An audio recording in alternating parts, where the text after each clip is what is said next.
I think one of the worst things a dog owner can hear is your dog may have cancer, and that's where we are right now, unfortunately. If you follow us, you know what we've been going through. If not, you should be following us. But a few weeks ago, we had an ultrasound done on Teddy. A routine, just he's getting older. He's a famous dog. He means so much to me. And I said, hey, I want to start doing some proactive healthcare as he gets older. So if anything comes our way, we can catch it early and have a fighting chance at it. A lot of times with dog owners and stuff, and I get it's expensive, and I get not everybody can kind of have that approach to it. But a lot of times we wait till our dog like keels over, or something's wrong with our dog to take him to the vet. And I just didn't want to be in that position with Teddy. So routine ultrasound, we're having it done, and the doctor's face drops, and I knew right away like something was wrong. I asked him what was wrong. He said, we found a mass on his spleen. He said we can do a needle biopsy, which is where they stick a needle in, they try to grab some cells from the mass and get it tested. We did that, and a couple of days later we were leaving for vacation, and I did not want to leave. It was coming up on the weekend. He said, hey, it's the weekend, you're probably not going to get the results till next week, and there's really not a lot you could do right now anyways. So we went. The vacation wasn't fun, unfortunately. I wish I could have enjoyed it, but I was worried about Teddy. And we got the results back that it was non-cancerous, and we thought we were in the clear. But then we started doing some research, and we found out that the bad cancers, like hemangiosarcoma and some of the other bad cancers, don't exfoliate well for that test, which means that the cells don't pull out of the mass well into the needle for the test. So then came a whole nother worry. And the only way to test those cancers is to have a splenectomy. The mass was on his spleen, and have the mass tested. I researched splenectomies, and it's not like a dangerous surgery. It's pretty straightforward surgery, but it's not just like a neuter surgery. I mean, it's a long incision. It's an involved surgery. So after talking to so many oncologists and vets that I lost count for real, we had two decisions: take the spleen out or leave the spleen in. If we leave the spleen in with the mass, you monitor it, and it could be like a blood blister, it could be a hematoma, it could be something, and it could grow and it could burst and they could die of internal bleeding very quickly. Or it could be one of those bad cancers, and we left it in and gave it time to spread. Then the flip side was take the spleen out and put him through a pretty major surgery, but be able to have the spleen and the mass tested, the actual tissue tested, and know for sure what it is. So I decided to do the splenectomy. It was such a hard decision. It's so much pressure because I have so many people watching what I do and how I handle this situation. But days and hours of research and so many conversations, I think that's the best thing. So we're heading to Fetch Emergency Hospital in Greenville, and we're going to get a splenectomy done on Teddy and take you through that process. You good boy. I'm sorry, buddy. We're going to get you taken care of, though. All right, got to get the most important friend here. All right, buddy, come on.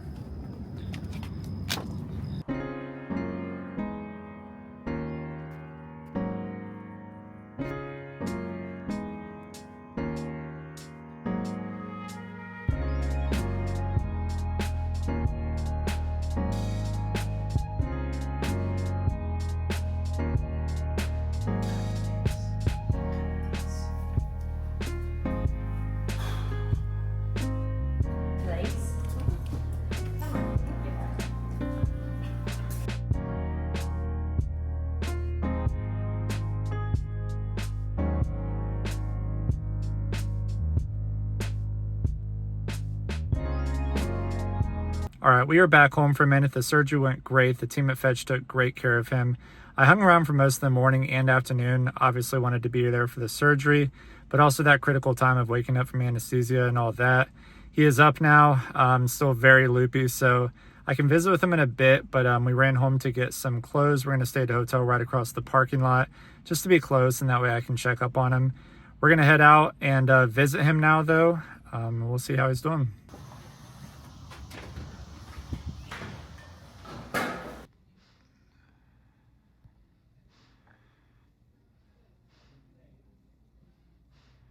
All right, we are back at Fetch this morning.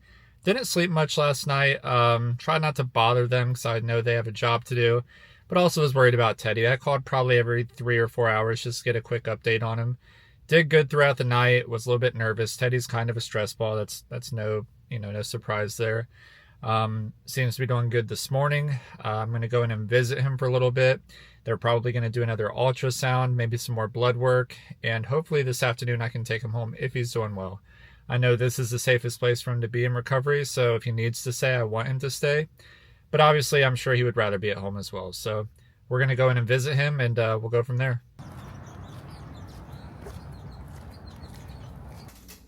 He's in there. Hi, buddy. Hi. How are you? He's doing much better today. I mean, obviously yesterday he was kind of out of it and just had the surgery, but he's definitely doing better today, so that's good. You ready to go home, buddy? You ready to break out of this joint? He's high. He doesn't. Welcome home, buddy. Welcome home. Say we're back. Hey, you good boy.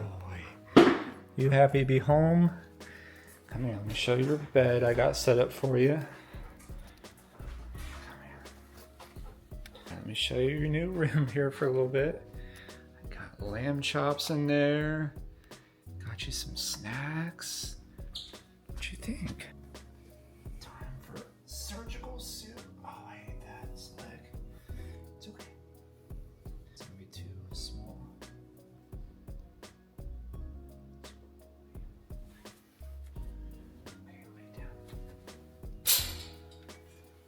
So the vet told us one of the problems they have is dogs not having an appetite after they have the surgery, and that can be a problem.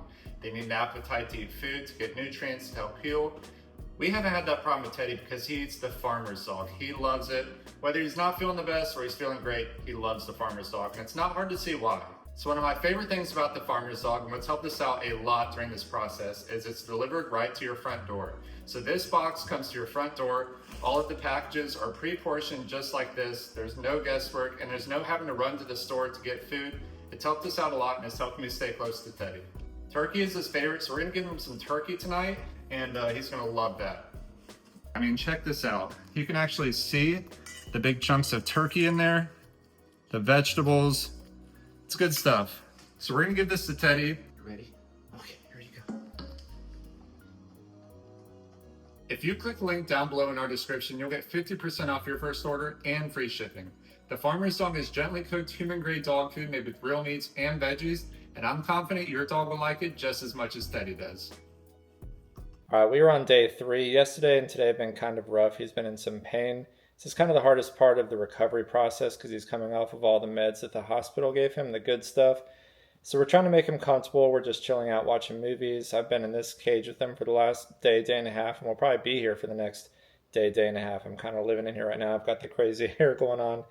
But it's we're going to get through it. It's going to be good, and this time next week we'll be up and running around, and we'll be good to go.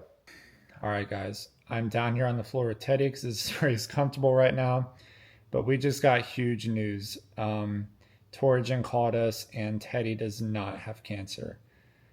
The tears have been flowing. We're so relieved, but I can't help but feel a little bit of sadness as well for the tons of people that are on the opposite end of this news, or their dog does have cancer, and that makes me so sad. But as far as Teddy goes, for now, we are relieved. I think we're in the clear. He's healing well.